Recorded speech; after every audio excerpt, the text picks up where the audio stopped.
시켜 먹겠습니다.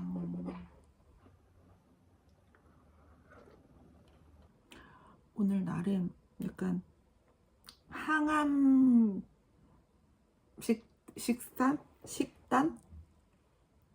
몰라. 전 동생네 집이고요. 거의 지금 상주 중인데 동생이 이제 오늘 그 갑상선암 수술을 해요. 아가들 신학기라서 스케줄이 빡빡하지 않습니까? 그래서 어린이들의 케어를 하고 있습니다. 제가 갑상선암 경험자잖아요. 근데 수술 어떻게 했었는지 뭐 이런 게 사실 막 기억이 안 나요. 그때 너무 힘들었었나 봐요. 근데 저는 혹이 조금 이렇게 뿔 완전 튀어나와서 육안으로 보일 정도로 조금 위험했었거든요. 그냥 바로 소견서로 그냥 다이렉트로 그 외과 선생님한테 이렇게 전달해서 그냥 날짜 조금 긴급하게 그냥 바로 잡아서 속전속결로 쭉쭉쭉쭉쭉 그렇게 조금 진행이 됐었던 거라 기억이 안 나. 진짜 아무것도 기억이 안 나요. 근데 다니는 병원만 다니니까 막 저 주차장에서 맨날 길 잃는 사람인데 어제 데려다 주고 왔거든요. 이번엔 동생 혼자서 이제 가서 있고 오늘은 엄마가 간병해 주실 건데 쉽지 않네요. 거의 20년 전에 했던 거라 너무 그냥 젊은 패기와 저는 이틀째 되는 날 엄마가 냄새 난다고 난리를 쳐서 머리도 감았고요. 나 진짜 대단한 것 같아. 머리도 감았고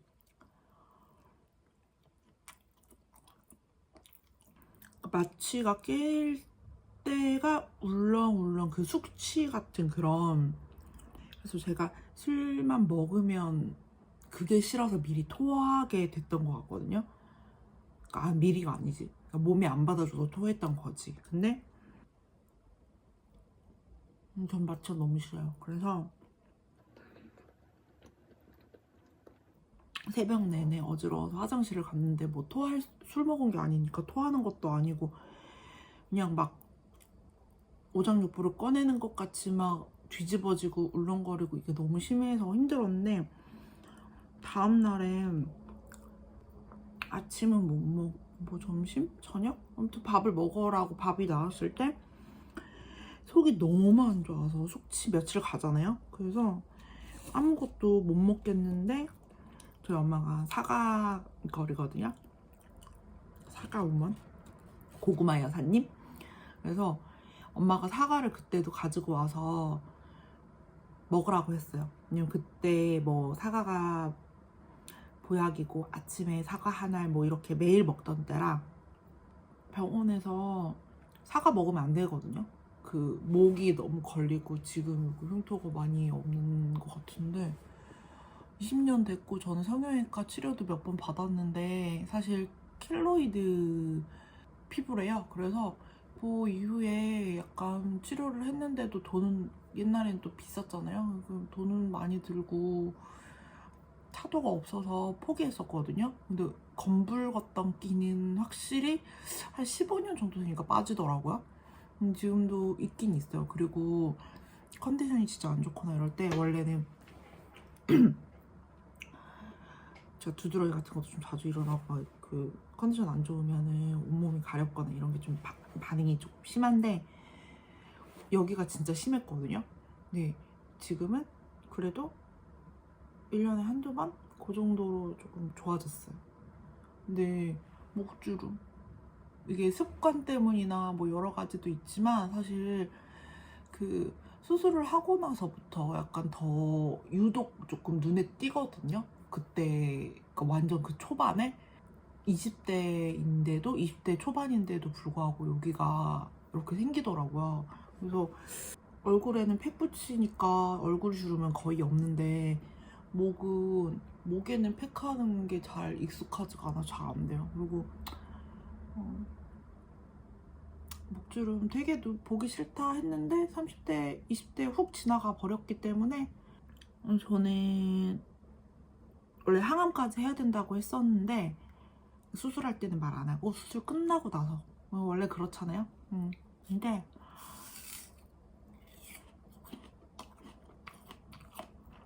다행인지 불행인지 항암은 안 했고 그 방사선 치료를 했었어요. 그래서 치료하고 나선지 뭐 사실 정확하진 않아요. 근데 얼굴에도 잡티 말고 점이 진짜 많거든요. 근데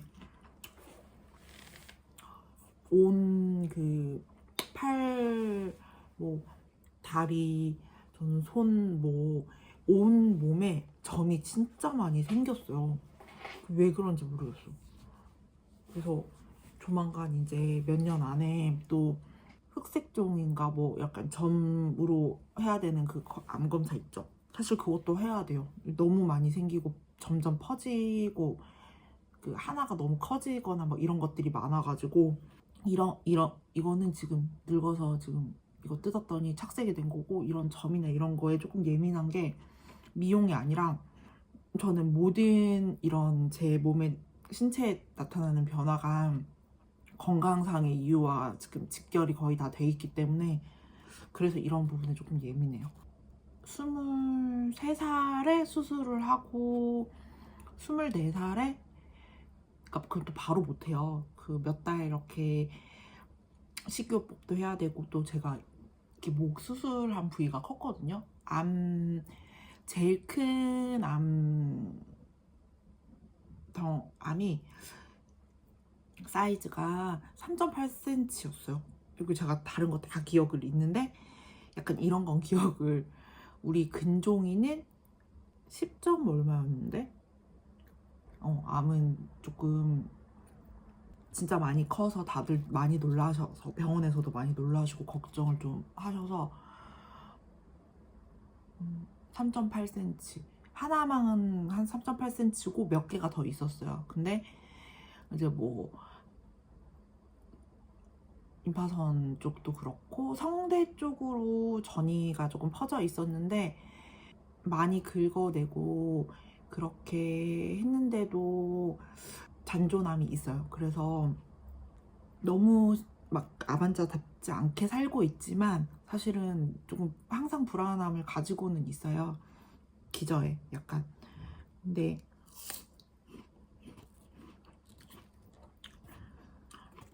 우리 선생님도 저 같은 애 처음 봤대요. 뭐 어떡할게요.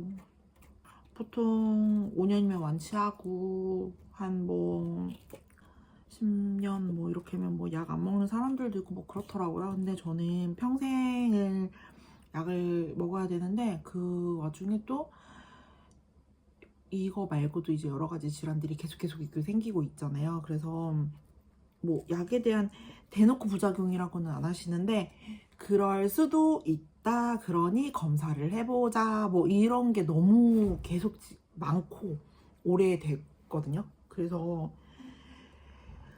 대학병원 좀 지긋지긋해요. 지나도 가기 싫어요, 사실. 요즘은 좀 괜찮거든요. 왜냐면 제가 특별한 거지 다른 사람들은 대부분 빠르게 완쾌를 하고 아무 일 아닌 듯이 일상으로 돌아가서 살잖아요. 근데 사실 예전에는 왜 나만 재수없게 진짜 막 억울하다 이런 게 되게 컸거든요. 근데 그래도 그냥 나는 진짜 특별한 경험을 통해서 그래서 나이에 비해 성숙해지는 어떤 이유 중에도 있었던 것 같아요. 물론 지금 마흔에 철이 없긴 하지만 20대 때는 진짜 많이 성숙한 사람인 줄 알았어요. 제가 그렇게 살았던 것 같아요. 근데 인턴 취업을 정해져 있는 데서 막 앞두고서 그렇게 수술을 했는데 부위가 너무 넓고 막 뭐 6시간을 했다 그랬나요? 뭐 그래서 회복하고 막 이런 것까지 해서 아무튼 수술방에 들어갔다가 나온 게 8시간인가 걸렸대요. 의사 선생님들 특히 막 수술하는, 그러니까 모든 진료 보는 선생님들도 대단하시지만 수술하는 선생님들 정말 대단하신 것 같아요. 네. 공부만 잘해가지고 되는 거 아닌 것 같아요. 그런 데 계신 분들은. 그냥 열심히 진짜 열심히 독하게 좀 살던 때라 취직이 돼 있었는데 마지막 학기에 학교를 못 갔어요. 말을 못 하고 그 몸져 누워서 이렇게 체력이 아예 올라오지가 않아서 대중교통을 이용할 수도 없고 제가 뭐 택시 타고 다닐 수 있거나 자차가 뭐가 기사처럼 이렇게 할 수 있는 상황이 아니고 그냥 마냥 쉴 수가 없는데 들어놓아서 아무것도 할 수가 없는 상황이었어가지고 참 사람이 그런 것 같아요. 에너지가 넘치고 체력이 넘쳐서 막 뭐든 할 수 있을 것 같은 데는 할 일이 사실 없거든요. 저 작년에 그랬어요. 나는 진짜 막 일을 많이 할 수 있고 움직일 수 있을 것 같이 체력이 올라온 것 같은데 막 열이 떨어지지 않고 아픈 데가 없는데 열이 떨어지지 않고 저 두통은 거의 항상 좀 약간 달고 사는 거라 두통약도 잘 안 먹거든요. 그냥 너무 만성으로 그냥 견딜 수 있는 정도라서 열도 38도 넘지 않으면 자각을 잘 못해요. 몸도 그렇고 일도 원하는 대로 잘 풀리지가 않았어가지고 내가 바삐 뭔가를 하고 싶었는데 그렇게 못했어요. 근데 사실 최근 이제 겨울에는 제가 겨울잠을 자는 동물처럼 겨울에 컨디션이 정말 안 좋고 팅팅 붓고 뭔가 에너지가 없단 말이에요. 그리고 몇 년 전까지는 오전에 아예 일어나지를 못했어요. 그러니까 몇 시에 잠들어도 오후 점심때가 지나서 그쯤에 깰 수 있는. 근데 신기하게 동생네 근처에 이제 둘째 조카가 생기고 동생네 근처에서 살게 되면서부터는 잠을 안 자도 기운이 막 솟는 거예요. 그러고서 물론 병원을 조금 이제 고정해서 다니는 병원이 제대로 된 병원이 생기기도 했지만 근데 이게 있어요. 기운이 없더라도 일단 아침에 일어날 수 있는 것 자체가 저한테는 10몇 년 동안 진짜 너무너무 안 됐던 일들이고 너무 힘들었거든요. 그래서 이틀 3일 밤을 거의 새서 2~3시간 잤다가 하루를 기절하고 이런 걸 계속 반복을 했었기 때문에 사실 막 건강이 좋을 수가 없잖아요. 네.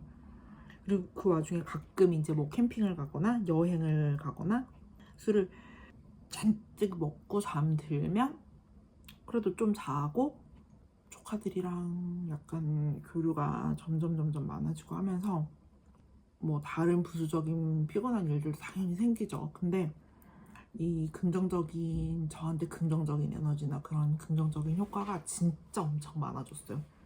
감사해요.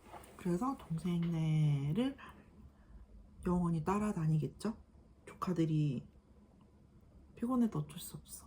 내가 가끔씩 재밌게 해주니까 어쩔 수가 없어. 오늘은 동생이 수술을 하고 다음 주엔 저도 병원에 가서 검사를 하고 진료를 봐야 돼요.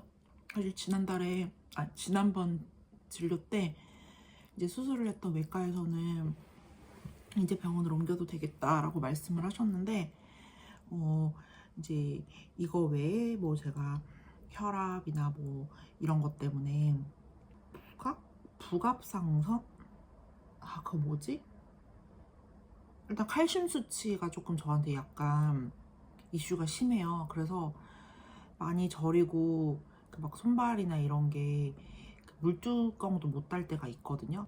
너무 건강해 보이는데 그런 것도 못 하니까 막 오해를 많이 받았는데 아주 컨디션이 원활할 때는 괜찮은데 그 관절염 초기 그런 증상도 있고 해서 사실 골다공증 위험도가 높고 해서 칼슘 약도 계속 먹고 있고 그냥 아예 병원 자체의 칼슘 약을 저는 무조건 먹어야 돼요.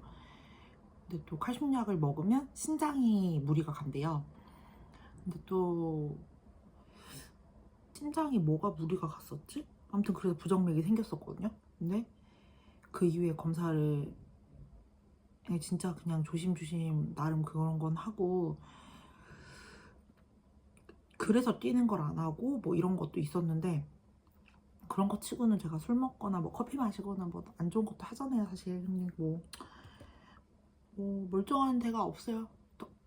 암에 빨리 걸려서 덕분에 알게 된 건지 암으로 인해서인 건지는 인과관계가 명확하지 않아요. 갑상선암은 뭐 유전력이 세다 이거 말고는 사실 원인도 몰라요. 뭐 스트레스일 거라고 생각해요. 왜냐면 10대에서 20대 초반 스트레스가 심했고 20대 초반은 진짜 막 좀 많이 짓눌려서 살아서 한 3시간 정도 자고 매일 그렇게 자고서 살았어요. 뭐 아르바이트도 많이 했고 공부도 해야 되고 뭐 이런 것들 아르바이트를 하느라 공부할 시간이 없는 그런 정도였거든요. 인생이 그런 것 같아요. 공부할 시간이 주어져 있을 때는 내가 공부할 마음이 없어. 근데 공부할 마음이 생겼을 때는 그렇게 상황이 호락호락하게 나를 허락하지 않아. 근데 그 와중에 상황이 허락하지 않아도 공부를 계속 끈기 있게 해내는 사람 아니면 그런 게 다 필요 없이 그냥 무탈한 사람 뭐 사는 건 다 다르고 그래서 제가 샤머니즘을 아주 맹신해요. 아무리 열심히 살아도 팔자 좋은 사람 못 따라간다라는 걸 저는 알아요. 하지만 제 팔자가 그렇게 박복하다고는 생각하지는 않아요. 왜냐면 말을 몇 달 동안 못해서 선생님도 조금 놀라셨거든요. 이 정도까지 회복이 안 될 줄은 몰라셨어서. 근데 수술을 하고 나서 바뀐 목소리가 사실 노래도 잘 못, 예전에 노래를 막 깨끗 그래도 자신감으로 기세잖아요. 막 불렀었던 것 같은데 수술 후에는 진짜 한 10년 넘어서까지는 목소리가 계속 떨리고 긴장되고 갑자기 염소 목소리가 되고 여기가 목이 바짝 말라버리고 뭐 약간 기도가 막히는 것 같은 느낌 정도 들 정도로 그게 정말 심했거든요. 네. 수술을 하고 나서 새소리나 이런 되게 탁한 음성으로 변하는 사람들도 있는데 저는 다행히 목소리가 조금 안정감이 있고 조금 조신하게 조금 목소리가 좋아졌어요. 긍정적인 쪽으로. 아닌가요? 그런 얘기를 많이 들어요. 근데 이게 수술을 하고 나서 확 바뀐 거고 일부러 뭐 조심조심 얘기를 하는 건 아니에요. 그냥 목에 힘이 안 들어가요. 강조를 해서 말을 하려고 하면 목에 힘을 많이 줘야 되고 복식이 있단 거가 아니야. 그냥 목에서부터 힘이 들어가야 되기 때문에 그게 조금 힘들거든요. 제가 수술하고 너무 젊은 날에 막 창창한 날에 기회가 다 막 사라지고 인생이 아유 그런 걸 여동생이 옆에서 봐서 처음에는 여동생도 조금 많이 불안했던 것 같고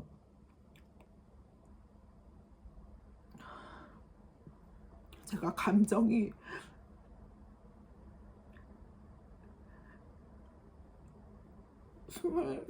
23, 24, 5 그때 저의 그 시절로 약간 돌아가지더라고요. 그래서 그때 나름 잘 버티고 잘 견뎌냈다고 생각을 했는데 그때 제가 조금 더 여유 있지 못하고 내려놓지도 못하고 저를 제 스스로가 많이 힘들게 했던 게 지난날에 저한테 미안하더라고요. 그러니까 돌아갈 수 없는데 내가 그때 욕심을 조금만 덜 부렸더라면 그냥 잠 조금 더 자고 뭐 그런 거 있죠. 그때 일을 덜 했더라면 대충 살 걸 솔직히 그런 생각 그랬더라면 20대 나도 이게 그냥 어리고 젊은 그냥 그 청춘의 그 시절을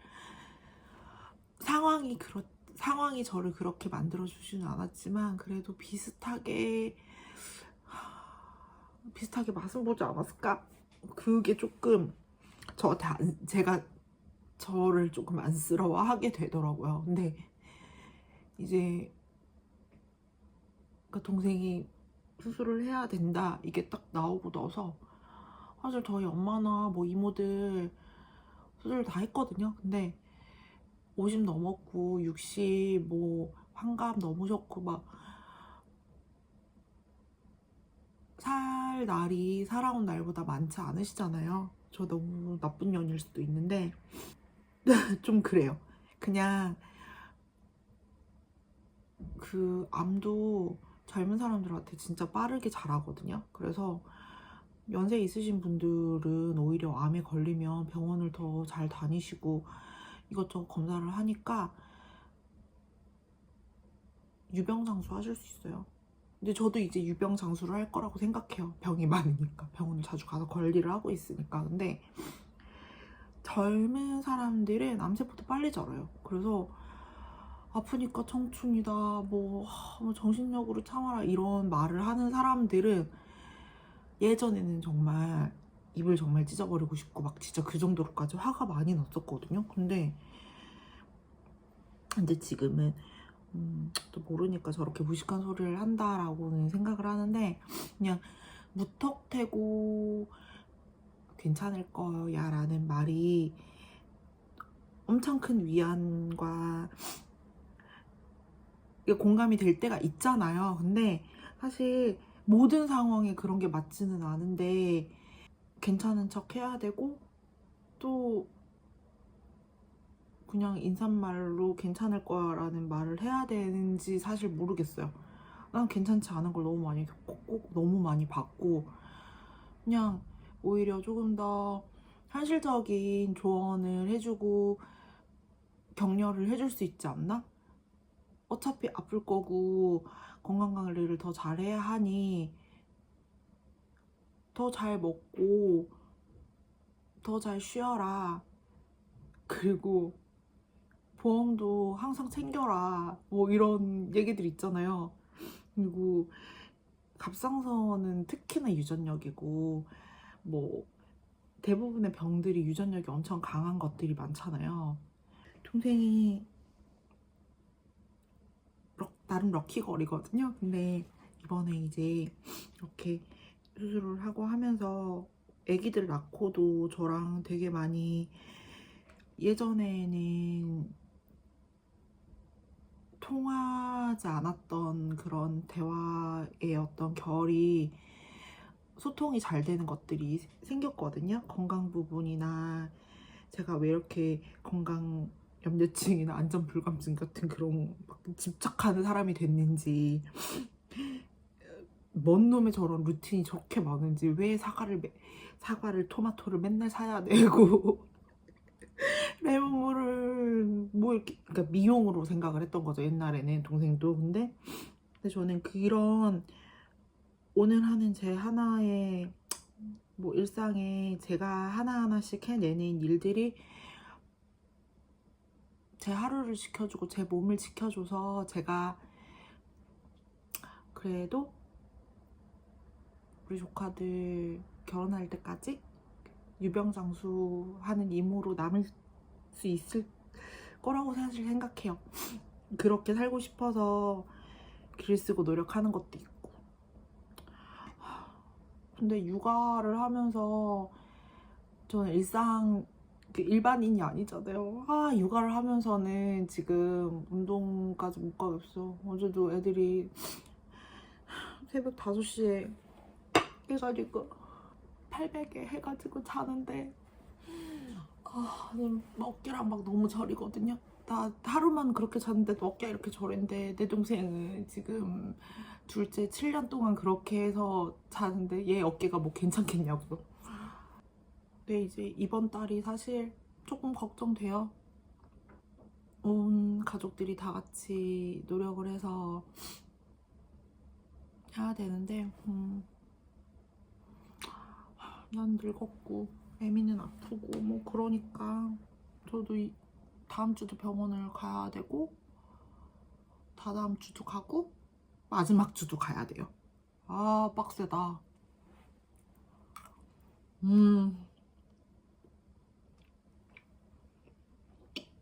근데 동생 수술은 잘 될 거고 또 와서 아마 자기 마취 경험담 또 들려줄 거예요.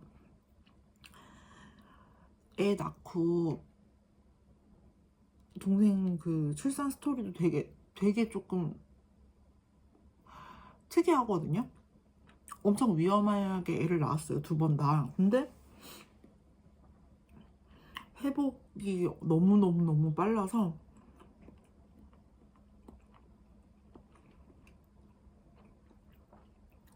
금식해야 될 때 몰래 단팥빵 먹었어요. 그래서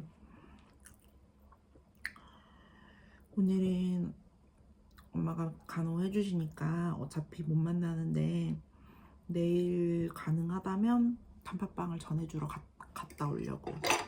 지금 새학기 다 적응 기간이라 제 알람이 막 하루에 한 10개 울리는데 이런 체험을 또 하니까 내가 그래 나는 결혼을 하면 안 되는 사람이고 나는 애가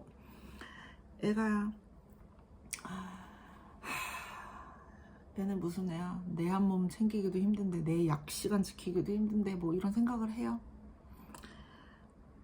그렇게 우울한 얘기만은 아니에요.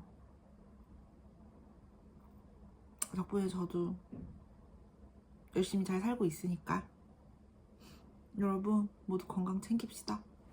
화이팅! 잘 먹었습니다.